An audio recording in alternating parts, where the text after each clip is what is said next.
আজকের মঙ্গল সমাচার। যিশু তখন ফিলিপের নগরী সিজারিয়ার অঞ্চলে এসে পৌঁছেছেন। তিনি হঠাৎ তার শিশুদের প্রশ্ন করে বসলেন, মানবপুত্র কে?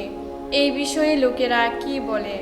তারা উত্তর দিলেন, কেউ বলে তিনি দীক্ষাগুরু যোহন, কেউ বলে তিনি এলিয়, আবার কেউ বলে তিনি জেরেমিয়া বা প্রবক্তাদের মধ্যে একজন। তখন যিশু বললেন, আর তোমরা? আমি কে? এই বিষয়ে তোমরাই বা কি বলো? সিমোন পিতর তখন উত্তর দিলেন, আপনি তো স্বয়ং খ্রিস্ট, জীবনময় ঈশ্বরের পুত্র।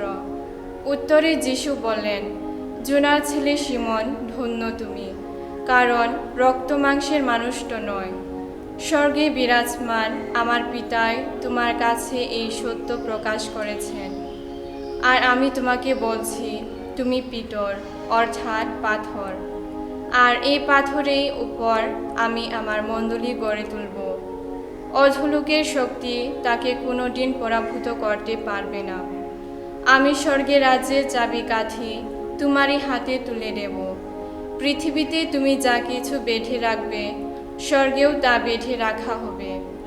আর পৃথিবীতে তুমি যা কিছুর বাঁধন খুলে দিবে, স্বর্গেও তার বাঁধন খুলে দেওয়া হবে। তারপর তিনি শিষ্যদের দৃঢ়ভাবে আদেশ দিলেন, তিনি যে খ্রিস্ট, এই কথা তারা যেন কাউকে না বলেন।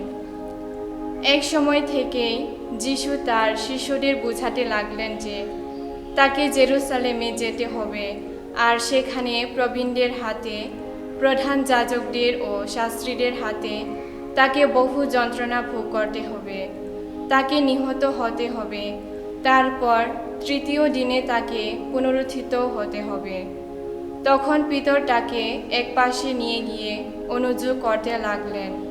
তিনি বললেন, প্রভু, ঈশ্বর করুন, আমার অমন্তি যেন কখনো না হয়।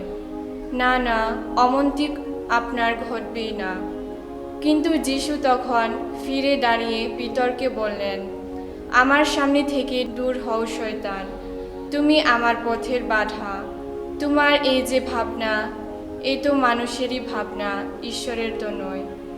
প্রভুর মঙ্গল সমাচার।